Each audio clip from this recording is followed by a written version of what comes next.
আজকে আপনাদের দেখাবো ওয়াইফাই সংযোগের মেয়াদ শেষ হলে নিজেই কিভাবে রিচার্জ করবেন।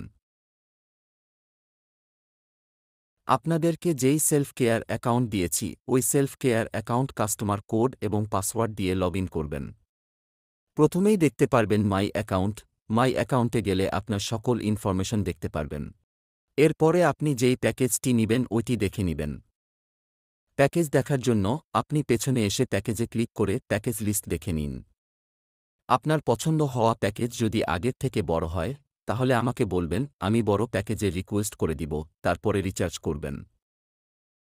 রিচার্জ করার জন্য আপনার কাস্টমার কোডটি ব্যবহার করতে হবে। এরপরে যাবেন ম্যাক পেমেন্ট অপশনে, এখানে আপনার কাস্টমার কোড এবং অ্যামাউন্ট দিবেন। এরপর বিকাশে ক্লিক করে আপনার বিকাশ নাম্বার দিয়ে ওটিপি দিয়ে তারপর পিন দিয়ে রিচার্জ সম্পন্ন করুন।